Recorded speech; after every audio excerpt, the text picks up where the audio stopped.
Everyone, good morning, welcome back to my channel happy happy Chumki ব্লগে তোমাদের অনেক স্বাগত, অনেক ভালোবাসা জানিয়ে আজকে ব্লগটা শুরু করলাম। আজকে হলো শুক্রবার, সকাল বাজে 10টা। তো এত সুন্দর সাজুগুজু করে যাচ্ছি হলো মায়ের বাড়িতে। ওখানে আজকে হলো সন্তোষী মায়ের পুজো রয়েছে, তো সেই উপলক্ষেই এত সুন্দর সাজুগুজু করেছি। তো এই যে শাড়ি পরে নিয়েছি।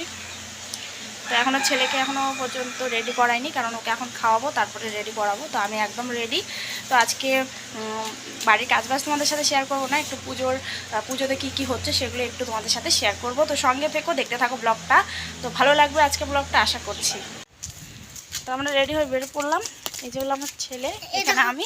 তো মা যাবে পরে, বর এসে খেয়ে যাবে তারপরে। হ্যাঁ, গার্ডেন নিয়ে আসছো।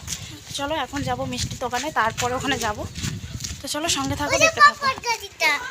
তো মায়ের বাড়িতে চলে এসেছি, আমাদের বাড়ি থেকে 5 মিনিটের রাস্তা। তো পৌঁছেও গেছি। গেটটা এইভাবে সাজিয়ে সুন্দর করে, আর দোতলায় মায়ের ভোগ রান্না হয়, 3তলায় থাকে মা সন্তোষী।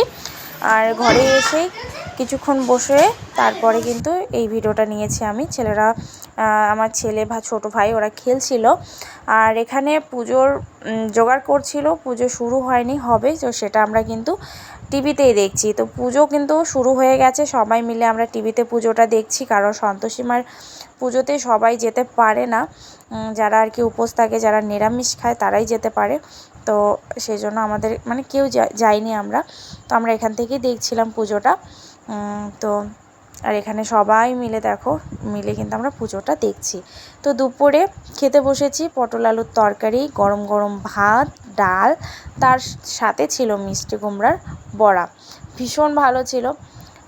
কোনো অনুষ্ঠান বাড়িতে গেলে দেখবে মায়ের প্রসাদ হিসেবে যেরকমই খাও না কেন, ভীষণ টেস্ট লাগে, তাই না বলো?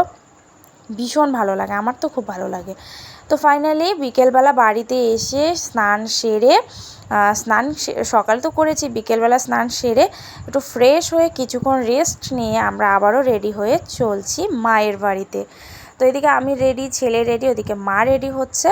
তো ফাইনালি চলে এসেছি মায়ের বাড়িতে। আর মায়ের মুখটা একটু তোমাদের সাথেও দর্শন করালাম বা তোমাদের সাথেও শেয়ার করলাম।